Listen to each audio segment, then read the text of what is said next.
6 schedule দিয়াৰ পাছত আকৌ 6 শিডিউল আপোনাৰ ভায়োলেশ্যন কৰাটো অত্যন্ত দুৰ্ভাগ্যজনক। আমি কোনো কাৰণতে বড়ো জনগোষ্ঠীক এনেকৈ আচলতে 6 শিডিউল অঞ্চলত নিজৰ সাংবিধানিক অধিকাৰ থকাৰ পাছত লেণ্ড ৰাইটছ থকাৰ পাছত এনেকৈ নিজৰ মাটিৰ পৰা তেওঁলোকক যি ধৰণে আপোনাৰ খেদি পঠিয়াবলৈ ষড়যন্ত্ৰ চলিছে, ইয়াৰ বিৰুদ্ধে তীব্ৰ প্ৰতিবাদ হ'ব, সেই কথা আমি ঘোষণা কৰিম। আজি চতুৰ্থ দিনাও প্ৰতিবাদত উত্তাল হৈ পৰে সাব্যস্ত পৰ্বতজোৰাৰ বাজবাৰী।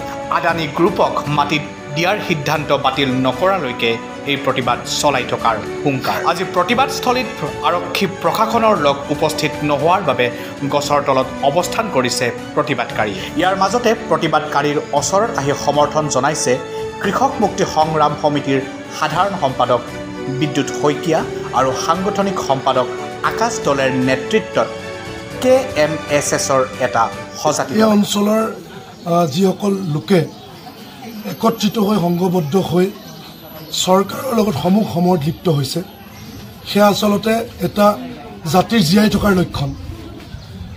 এনেকুৱা ধৰণৰ প্ৰতাৰণা এইখন চৰকাৰ কৰিব বুলি এইসকল লোকে কেতিয়াও সপোনতো ভবা নাছিলে।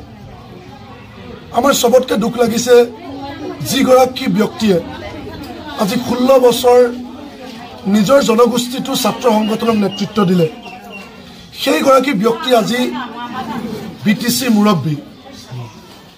তেওঁ ক্ষমতা পোৱাৰ পাছত তেওঁ এই লোকসকলক মাটিৰ পট্টাহে দিব লাগিছিলে, কিন্তু নিদি বিজেপি চৰকাৰৰ লগত মিলি আদানীৰ দৰে কোম্পানীক মাতি আনি এই দশক ধৰি বাস কৰি থকা নিজৰে জনগোষ্ঠীটোৰ লোকসকলৰ ওপৰত যি ধৰণৰ আক্ৰমণ নমাই আনিছে, এই ঘটনাটো আচলতে নিন্দা কৰিবৰ কাৰণে আমাৰ ওচৰত কোনো ভাষা নাই।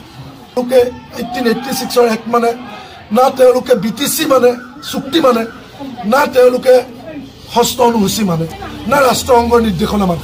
গতিকে সম্পূৰ্ণ অবৈধ, এয়া আমি কেতিয়াও মানি নলওঁ। আৰু দ্বিতীয় কথা, প্ৰমোদ বড়ো ডাঙৰীয়াই যি ধৰণৰ টোপ দিছে যে এই কোম্পানীটো 3600 বিঘা মাটি যোৱাৰ পাছত 15,000 মানুহে চাকৰি, গোকান মিছা কথা। আমি তেওঁক চেলেঞ্জ কৰিছোঁ। আমি এতিয়া কাগজত পঢ়িছোঁ যে আদানী গ্ৰুপৰ টোটেল 9টা কোম্পানীত ইঞ্জিনিয়াৰ টপ লেভেলৰ ডাইৰেক্টৰলৈকে সকলো পোষ্ট মিলাই পোষ্ট আছে 9টা কোম্পানীত 3,315টা। এটা কোম্পানীয়ে 10,000 ক'ৰ পৰা দিব? এনেকৈ নিজৰ মানুহক ঠগিব পাৰে নেকি কওকচোন? আজি ঝাৰখণ্ডত আদানী গ্ৰুপক খেদিছে মানুহে, 51 কোটি টকা তেওঁলোকে ক্ষতিপূৰণ দিম বুলি 1 টকা দিয়া নাই।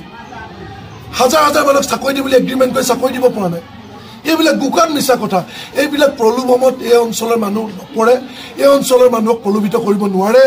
তেওঁলোকে প্ৰতিৰোধ সংগ্ৰামত লিপ্ত হৈছে আৰু চৰকাৰে বাধ্য কৰাইছে। গণতান্ত্ৰিক আন্দোলনক নামানিলে মানুহে নিজৰ মাতৃ ৰক্ষাৰ কাৰণে সমূহ সময়ত লিপ্ত হ'বই, তাৰ বাদে বিকল্প নাই।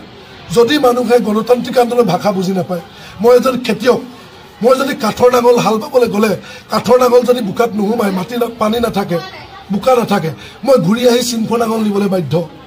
চিম্ফ নাঙলে যদি হাল বাব নোৱাৰে, তেতিয়া মই প্লাও খেৰ বা ডবল কোৰ মাৰি হ'লেও মই খেতি কৰিবই লাগিব। যদি মই খেতি নকৰোঁ খাম কি? গতিকে এজন কৃষকে কি নাঙলেৰে হাল বাব সেইটো নিৰ্ভৰ কৰিব পথাৰ আৰু বতৰৰ ওপৰত। এজন আন্দোলনকাৰীয়ে কি ধৰণৰ আন্দোলন কৰিব, কিমান জংগী আন্দোলন কৰিব, সেইটো নিৰ্ভৰ কৰিব চৰকাৰখনৰ এটিটিউডৰ ওপৰত। গতিকে আমি আহ্বান জনাইছোঁ হিমন্ত বিশ্ব শৰ্মা আৰু প্ৰমোদ বড়ো ডাঙৰীয়া, নিজৰ মানুহখিনিৰ দুখ দুৰ্দশা বুজক, ৰাইজৰ লগত কথা পাতক আৰু এনেধৰণৰ কোম্পানী প্ৰত্যাহাৰ কৰক। আপোনালোকে নিশ্চয় জানে যে বড়ো যি জনগোষ্ঠী আছে তেওঁলোকক ইতিমধ্যে 6 শিডিউল দিয়া হৈছে।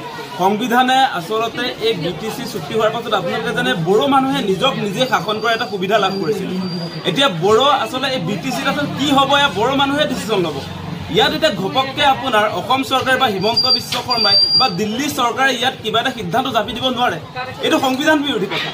আপোনালোকে জানে সংবিধানৰ আপোনাৰ ষষ্ঠ অনুসূচীৰ 244 অনুচ্ছেদ আৰু আপোনাৰ 275 যিটো অনুচ্ছেদ আছে, সেই অনুচ্ছেদত বড়ো জনজাতিসকলৰ কাৰণে সংবিধানে কিছুমান অধিকাৰ প্ৰদান কৰিছে। এতিয়া যি মাটিৰ অধিকাৰ, সেই মাটিৰ অধিকাৰৰ ক্ষেত্ৰত এতিয়া সাংঘাতিক ধৰণে বড়ো মানুহবিলাক প্ৰেছাৰাইজ কৰি এই মাটি কাঢ়ি ল'ব খুজিছে। এইটো অত্যন্ত দুৰ্ভাগ্যজনক ঘটনা।